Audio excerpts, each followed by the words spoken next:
Chemical kinetics में हमने order and molecularity of reaction को जान लिया था। हमने यह समझ लिया था कि अभिक्रिया की कोटि क्या होता है और अभिक्रिया का आणविकता क्या होता है।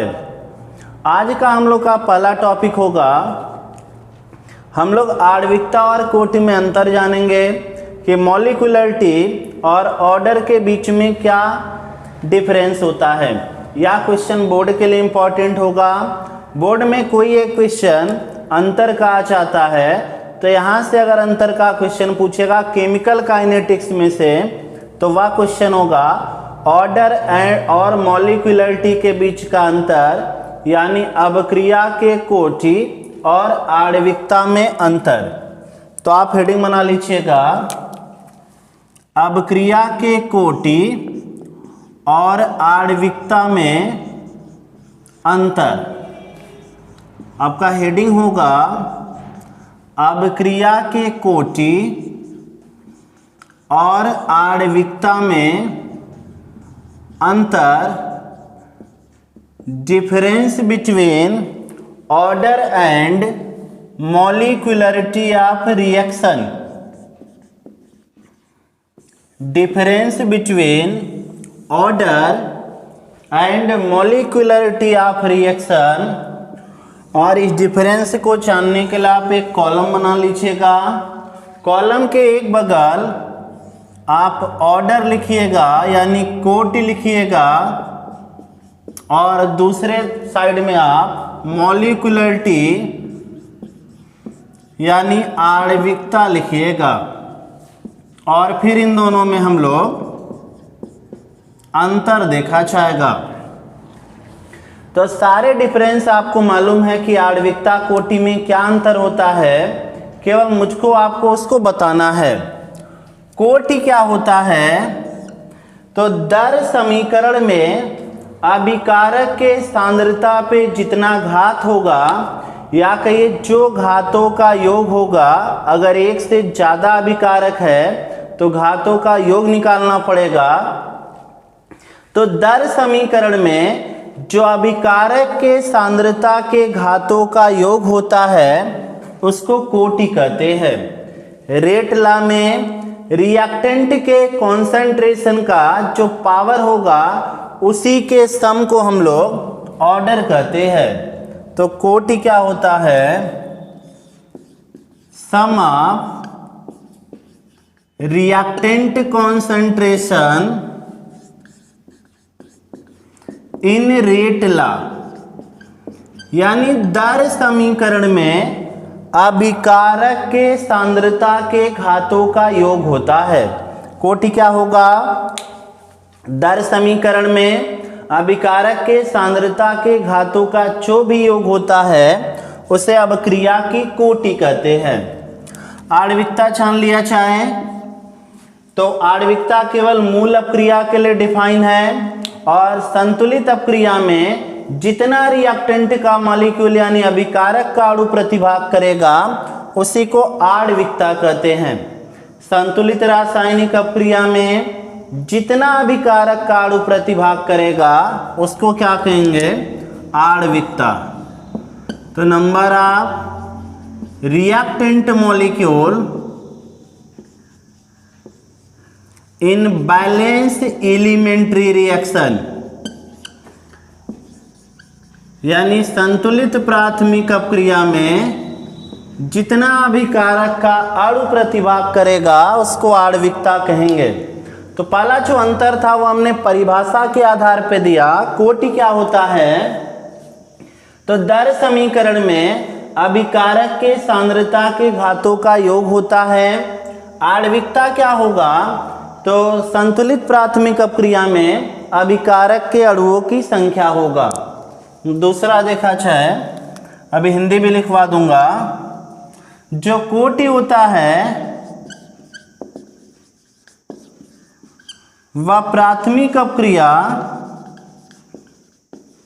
और जटिल अपक्रिया दोनों के लिए डिफाइन होता है। जो ऑर्डर होता है वह एलिमेंट्री रिएक्शन और कॉम्प्लेक्स रिएक्शन दोनों के लिए डिफाइन होता है। कोटि का मान जटिल और प्राथमिक सारे अभिक्रियाओं के लिए निकाला जा सकता है, लेकिन जो आणविकता होता है वह केवल मूल अपक्रिया के लिए डिफाइन होता है। कोटि जो होता है वह मूल और जटिल दोनों अपक्रियाओं के लिए डिफाइन होता, दोनों का निकाला जा सकता है, लेकिन जो आणविकता होता है वह केवल मूल अपक्रियाओं का निकाला जा सकता है।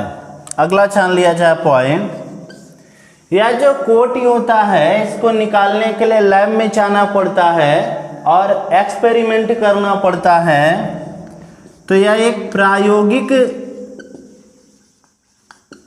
प्रेक्षण होता है, यानी यह एक एक्सपेरिमेंटल ऑब्जर्वेशन होता है। इसके लिए लैब में हम लोग को जाना पड़ेगा, लेकिन जो आणविकता होता है वह एक सैद्धांतिक प्रेक्षण होता है। इसके लिए लैब में जाने का कोई ज़रूरत नहीं है, इसको आप रिएक्शन को देख के बता देंगे। चौथा पॉइंट आप जान लीजिए, इसका मान पॉजिटिव, निगेटिव, जीरो या फ्रैक्शन कुछ भी होगा और इसका मान केवल पॉजिटिव इंटीजर होगा, कभी भी निगेटिव या जीरो नहीं होगा, क्योंकि यह अणुओं की संख्या होता है।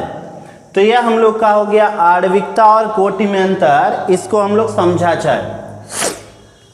कोटि के बारे में हमने पहले जान लिया, आणविकता के बारे में हमने पहले जान लिया। अब हम लोग को जानना था आणविकता और कोटि में अंतर। तो पहला पॉइंट मैंने यह बताया, इसको लिखते हुए चलिएगा। दर समीकरण में अभिकारक के सांद्रता के घातों के योग को कोटि कहते हैं। पीछे से जाके आप परिभाषा से भी लिख सकते हैं। दर समीकरण में अभिकारक के सांद्रता के घातों के योग को कोटि कहते हैं। दर समीकरण में अभिकारक के सांद्रता के घातों के योग को कोटि कहते हैं।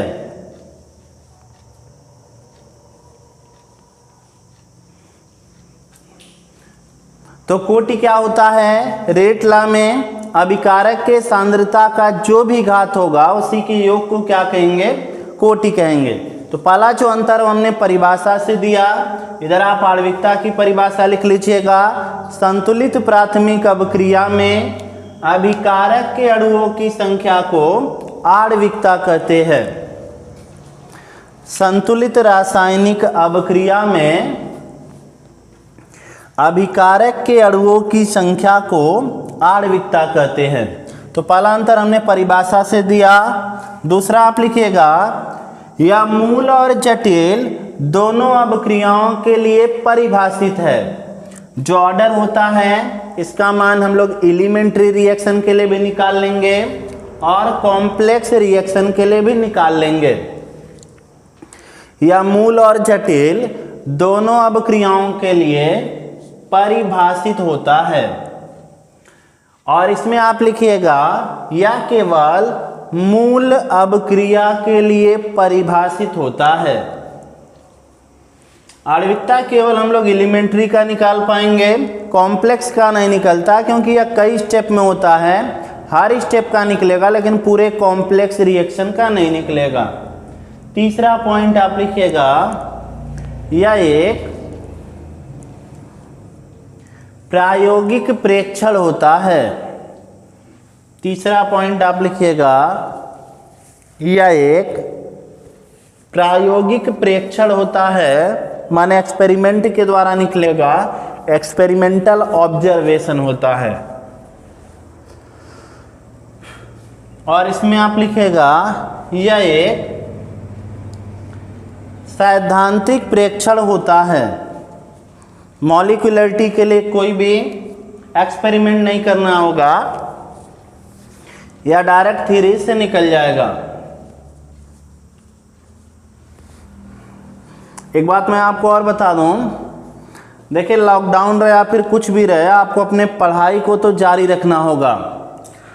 अगर एक बार मान लीजिए यह हो जाए कि अब की बार मान लीजिए बोर्ड का एग्जाम नहीं होगा, तो देखिए बोर्ड का एग्जाम अगर मान लीजिए अब की बार 12वीं के बच्चे प्रमोट कर दिए जाए, 10वीं का तो पक्का हो गया, 12वीं भी अब मान के चले प्रमोट ही होगा, तो उसका रीजन केवल उनका लक होगा। देखिए कैसे उनका लक होगा ये भी मैं बता दूं। बोर्ड का जो एग्जाम था वह 11 फरवरी से प्रस्तावित था कि बोर्ड का एग्जाम 11 फरवरी से होना था, लेकिन वहाँ पे पंचायत चुनाव आ गया। हम लोग के यहाँ पंचायत का माने ग्राम प्रधान या बीडीसी का चुनाव हुआ, आप लोग को मालूम होगा। इसी के वजह से वह एग्जाम 11 फरवरी से पोस्टपोन किया गया और उसको उठा के मई में डाला गया। अगर वही पंचायत का चुनाव न होता, जैसे आपके बार नहीं रहेगा, तो एग्जाम फरवरी में हुआ होता और सारे बच्चों को फरवरी में एग्जाम देना पड़ता। लेकिन जो बच्चे हैं यहाँ देखिए हुआ क्या, अच्छे बच्चों के साथ नाइंसाफी हो गया और जो खराब बच्चे हुआ तो प्रमोशन से पूरा कानून प्रसन्न नहीं है भाई, बिना एग्जाम दिए ठीक ठाक नंबर भी आ जाएगा, हम प्रमोट भी हो जाएंगे। तो ऐसा हर बार नहीं होगा मेरे भाई। तो प्रमोशन से कोई भी बच्चा यह ना सोचे कि पिछली बार कोरोना था प्रमोट हो गया तो हम भी प्रमोट हो जाएंगे, तुम्हारा कुछ नहीं हो पाएगा। अब की बार बच्चे कोरोना के कारण प्रमोट नहीं हुए, अपनी किस्मत के कारण। उनका एग्जाम फरवरी में हुआ होता, लेकिन पंचायत चुनाव के कारण वह एग्जाम पोस्टपोन हुआ, मार्च में होना था, अप्रैल में, फिर मई में चला गया। और ऐसा कुछ ही कोरोना के केसेज एकाएक बढ़ गए और गवर्नमेंट एग्जाम नहीं करा पाई, तो इसलिए प्रमोशन किया गया। लेकिन हर बार ऐसा नहीं होगा। कोई भी जो बीमारी होता मैक्सिमम वह 2 वेव के बाद ख़त्म हो जाता है। जैसे इसके पहले स्पेनिश फ्लू आया था 1918 के लगभग में, उसका भी 2 लहर आया था, तो कोरोना भी अब लगभग ख़त्म होगा।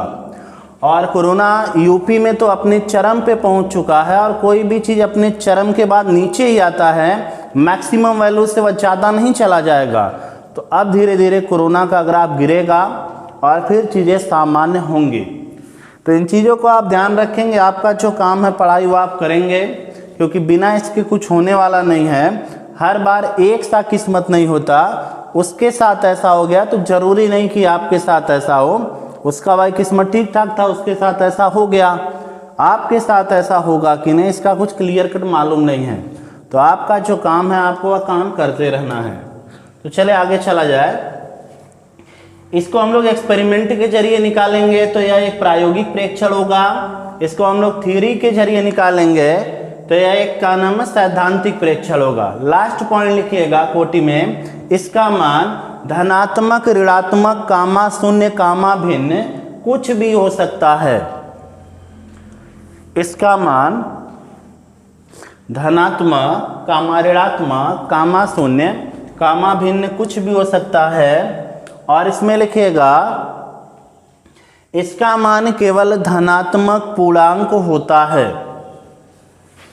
इसका मान केवल धनात्मक पूर्णांक होता है। तो ये हमने जान लिया। आणविकता और कोटि में अंतर, तो कोटि जो होगा वह दर समीकरण में सांद्रता के घातों का योग होगा। आणविकता संतुलित रासायनिक अभिक्रिया में अभिकारक के अणुओं का संख्या होगा। कोटि के बारे में जान लीजिए, जटिल का भी कोटि निकाल पाएंगे और प्राथमिक का भी, लेकिन आणविकता केवल प्राथमिक का निकलेगा या एक्सपेरिमेंट के द्वारा निकलेगा। इसको थ्योरी के द्वारा डायरेक्ट देख के बता पाएंगे। कोटि का मान पॉजिटिव, नेगेटिव, जीरो फ्रैक्शन कुछ भी होगा, इसका मान केवल पॉजिटिव होगा। अब हम लोग अलग अलग कोटि की अपक्रिया पढ़ेंगे, जिसमें हमारे सिलेबस में 0 ऑर्डर और फर्स्ट ऑर्डर होगा। तो इसमें जो कुछ छापना हो उसको आप छाप लीजिए। फिर हम लोग पढ़ा जाए रिएक्शन ऑफ डिफरेंट ऑर्डर, और उसमें आज हम लोग पहला स्टार्ट करेंगे 0 ऑर्डर रिएक्शन। तो ऑर्डर मॉलिक्यूलरिटी में डिफरेंस जानने के बाद अब हम लोग का अगला टॉपिक होगा रिएक्शन ऑफ डिफरेंट ऑर्डर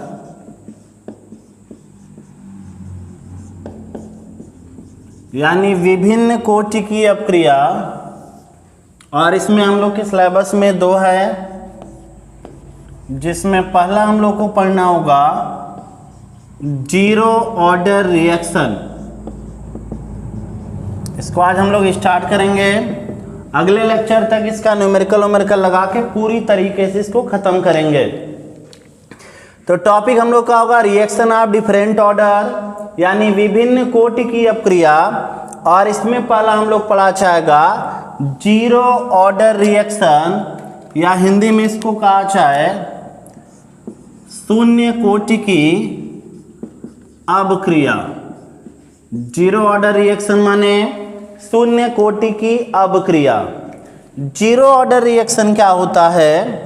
मान लीजिए यहाँ कोई रिएक्शन है, ए चेंज हो रहा है प्रोडक्ट में, ए कोई अभिकारक है, ए कोई रिएक्टेंट है और यह प्रोडक्ट में चेंज हो रहा है। जरा इस अपक्रिया के दर की बात किया जाए, रेट ऑफ रिएक्शन, और अपक्रिया के दर को स्मॉल आर कहते हैं।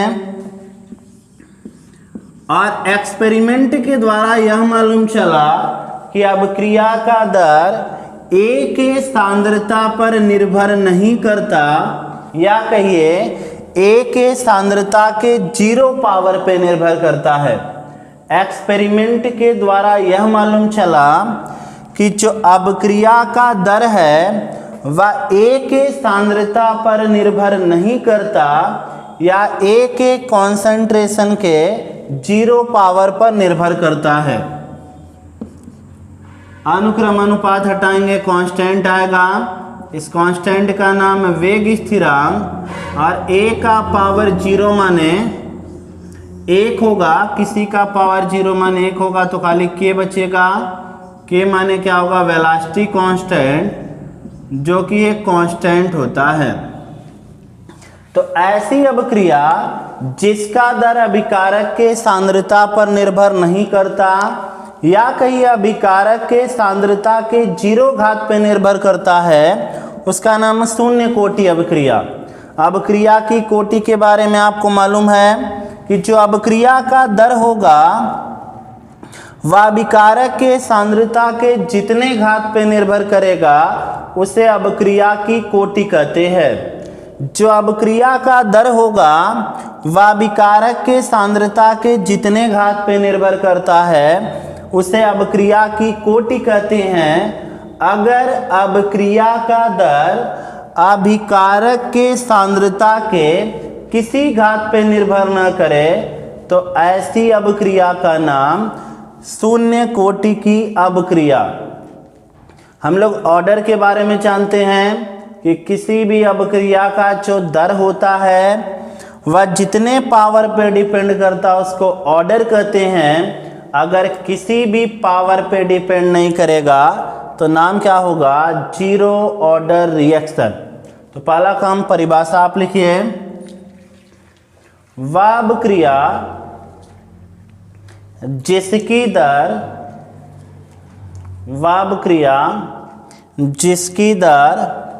अभिकारक के सांद्रता के वह अपक्रिया जिसकी दर अभिकारक के सांद्रता पर निर्भर नहीं करती, वह अपक्रिया जिसकी दर अभिकारक के सांद्रता पर निर्भर नहीं करती उसे शून्य कोटि की अपक्रिया कहते हैं। वह अपक्रिया जिसकी दर अभिकारक के सांद्रता पर निर्भर नहीं करती उसे शून्य कोटि की अपक्रिया कहते हैं। तो शून्य कोटि की अपक्रिया क्या? जिस अपक्रिया की दर अभिकारक के सांद्रता पे निर्भर नहीं करेगा उसको शून्य कोटि की अपक्रिया कहेंगे। और इसका जो दर होगा वह कांस्टेंट होगा, वह सांद्रता पे निर्भर नहीं करेगा, वह समय के साथ घटेगा या बढ़ेगा नहीं। तो अगर जीरो ऑर्डर के लिए हम लोग ग्राफ खींचें किसके बीच में? दर के बीच में और सांद्रता के बीच में, कॉन्सेंट्रेशन के बीच में, तो ऐसा ग्राफ आएगा। सांद्रता बढ़ाने या सांद्रता घटाने पर दर पर कोई प्रभाव नहीं पड़ेगा। आप देखेंगे जो दर है वह कांस्टेंट है, चाहे सांद्रता का मान बढ़ाया चाहे या सांद्रता का मान घटाया चाहे, दर पर कोई प्रभाव नहीं पड़ता। यह दर हो गया, यह समय हो गया। दर और समय के बीच में ग्राफ खींचेंगे तभी भी ऐसा ग्राफ मिलेगा। समय का मान चाहे बढ़ाइए या समय का मान घटाइए, दर पर कोई प्रभाव नहीं पड़ेगा, दर में कोई परिवर्तन नहीं होगा। तो जीरो ऑर्डर के लिए दर और सांद्रता के बीच में या दर और समय के बीच में ग्राफ खींचेंगे तो एक स्ट्रेट लाइन मिलेगा। स्ट्रेट लाइन इसलिए मिला क्योंकि चाहे सांद्रता का मान घटाइए या बढ़ाइए, दर जो होगा वह कांस्टेंट होगा, क्योंकि दर सांद्रता पे निर्भर नहीं किया। चाहे समय का मान बढ़े या घटे, जो भी स्टार्टिंग में रेट होगा वही लास्ट टाइम तक होगा। जो रेट होगा वह टाइम और कॉन्सेंट्रेशन पे डिपेंड नहीं करेगा। तो शून्य कोटि की अपक्रिया माने जिस अपक्रिया की दर अभिकारक के सांद्रता पर निर्भर नहीं करता उसे शून्य कोटि की अपक्रिया कहेंगे। इनका दर कांस्टेंट होगा। ग्राफ खींचने पे एक स्ट्रेट लाइन आया, यानी सांद्रता घटाने बढ़ाने पर, समय घटाने बढ़ाने पर दर पर कोई प्रभाव नहीं पड़ेगा। तो इसको आप छाप लेंगे। फिर हम लोग जानना चाहे कि शून्य कोटि की अपक्रिया का क्या समीकरण होता है। अब हम लोग जानना चाहे शून्य कोटि की अपक्रिया का समीकरण।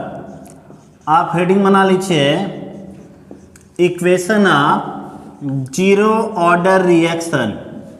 जीरो ऑर्डर रिएक्शन क्या होता हमने जान लिया कि जिस अपक्रिया का दर अभिकारक के सांद्रता पर निर्भर नहीं करता उसको शून्य कोटि की अपक्रिया कहते हैं। इसका जो दर होगा वह कांस्टेंट होगा। अब बारी है जानने की कि शून्य कोटि की अपक्रिया का क्या समीकरण होता है। ऐसे ही आप प्रथम कोटि में करेंगे। पहले प्रथम कोटि की परिभाषा लिखा जाएगा कि वह अपक्रिया जिसकी दर अभिकारक के सांद्रता के एक घात पर निर्भर करता है उसको प्रथम कोटि की अपक्रिया कहते हैं। और फिर प्रथम कोटि का भी समीकरण निकाला जाएगा। जैसे जीरो ऑर्डर पढ़ा जाएगा सेम वैसे फर्स्ट ऑर्डर होगा, फिर सेकंड भी पढ़ा दूंगा, फिर थर्ड भी पढ़ा दूंगा, फिर nth ऑर्डर डायरेक्ट देख लिया जाएगा। तो पहला काम जीरो ऑर्डर रिएक्शन का समीकरण निकाला जाए। तो यहाँ पे आप जान लीजिए, जहां कहीं मैं A0 लिखूंगा तो A0 माने इनिशियल कॉन्सेंट्रेशन होगा, यानी प्रारंभिक सांद्रता होगा। स्टार्टिंग में जितना अभिकारक था उसी को A0 से लिखा जाएगा। कुछ किताब में N0 भी आपको लिखा मिलेगा या स्मॉल a भी मिलेगा, लेकिन ज़्यादातर स्टैंडर्ड बुक में A0 का यूज है, तो हम भी लोग A0 का ही यूज करेंगे। तो जहां कहीं मैं A0 लिखूंगा, A0 माने प्रारंभिक सांद्रता, क्या रिएक्टेंट का इनिशियल कॉन्सेंट्रेशन है। और जहां कहीं मैं A लिखूंगा, A माने होगा रिमेनिंग कॉन्सेंट्रेशन, यानी शेष सांद्रता। धीरे धीरे अभिकारक जब उत्पाद में चेंज होगा, जब रिएक्टेंट प्रोडक्ट में कन्वर्ट होगा तो सांद्रता कम होगा।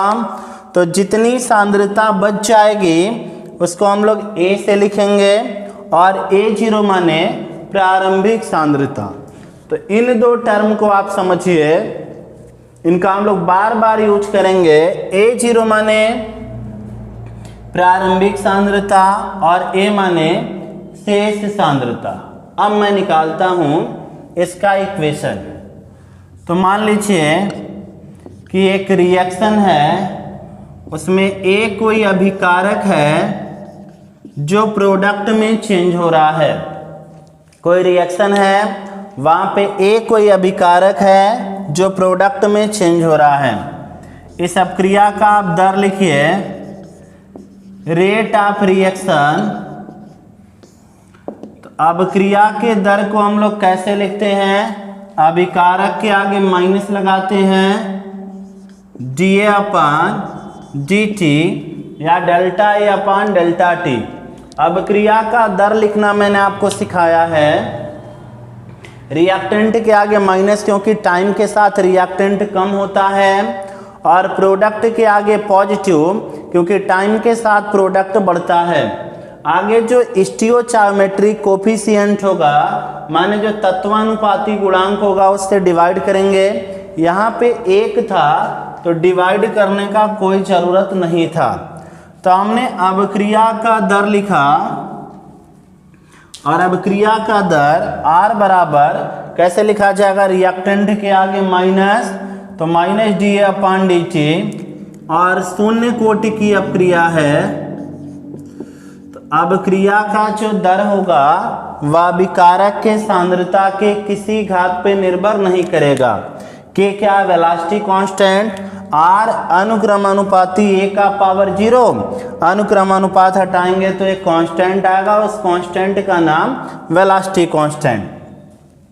तो अपक्रिया का दर होगा R बराबर माइनस का dA अपान dt। दर लिखना हम लोग को आता है, रिएक्टेंट के आगे माइनस और A है तो dA अपान dt, और यह किसके बराबर होगा? शून्य कोटि की अपक्रिया है तो K A का पावर 0 होगा। आगे आप देख लीजिए,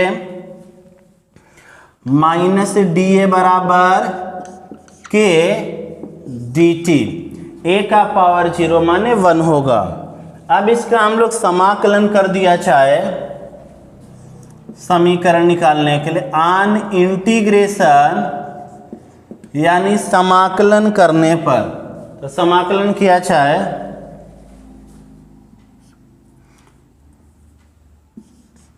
dA बराबर माइनस K dt लिख देता हूं, दोनों पक्षों का समाकलन किया जाए। माइनस को मैंने दाएं वाले पक्ष में लिख दिया। अब देखिए, जब टाइम का वैल्यू 0 था, यानी जब अपक्रिया प्रारंभ नहीं हुआ था, जब टाइम का वैल्यू 0 था, अपक्रिया प्रारंभ नहीं हुआ था, उस टाइम सांद्रता कितना होगा? तो अगर आप सोचेंगे, जब टाइम का वैल्यू 0 होगा, यानी जब रिएक्शन प्रारंभ नहीं हुआ होगा, उस टाइम सांद्रता कितना होगा? तो प्रारंभिक सांद्रता A0 होगा। जब टाइम स्टार्ट नहीं हुआ होगा, टाइम का वैल्यू 0 होगा, तो उस टाइम पूरी की पूरी सांद्रता बची होगी। जब टाइम 0 माने रिएक्शन अभी स्टार्ट नहीं हुआ, तो पूरा का पूरा सांद्रता बचा होगा, तो सांद्रता का वैल्यू A0। और जब टाइम का वैल्यू T हो जाएगा, तो सांद्रता कितना बचेगा? स्मॉल a बचेगा। यही लिमिट रखने का तरीका आप देख लीजिए। हमने क्या लिखा? अपक्रिया का दर R बराबर दर कैसे लिखते हैं? रिएक्टेंट के आगे माइनस लगाएंगे, minus dA upon dt equal K A का पावर 0, तो dA बराबर माइनस dA बराबर K dt, माइनस को उधर ट्रांसफर कर दिया, दोनों पक्षों का समाकलन करेंगे। इंटीग्रेशन का आप लिमिट ध्यान से देखेंगे, जब टाइम का वैल्यू 0 था, यानी जब रिएक्शन स्टार्ट नहीं हुआ, तो पूरा का पूरा कॉन्सेंट्रेशन बचा था, तो उस टाइम कॉन्सेंट्रेशन A0 होगा। और जब टाइम का वैल्यू T होगा, तो कितना कॉन्सेंट्रेशन बचेगा? A बचेगा। अब आप समाकलन कर दीजिए, dA का समाकलन A होगा, K कांस्टेंट बाहर, और dt का समाकलन T होगा। dA का समाकलन A होगा, K कांस्टेंट बाहर, dt का समाकलन T होगा। एक बार आप अपर लिमिट रखेंगे यहाँ पे, फिर माइनस करके एक बार लोअर लिमिट, एक बार आप अपर लिमिट रखेंगे, फिर माइनस करके लोअर लिमिट, और फिर एक बार यहाँ पे भी वही काम, अपर लिमिट माइनस करके लोअर लिमिट। A0 को आप उधर ट्रांसफर कर दीजिए, माइनस KT भी है, तो यहाँ पे इक्वेशन आ गया A equal A0 minus KT, और यह शून्य कोटि की अपक्रिया का समीकरण होता है। क्या होता है शून्य कोटि की अपक्रिया का समीकरण?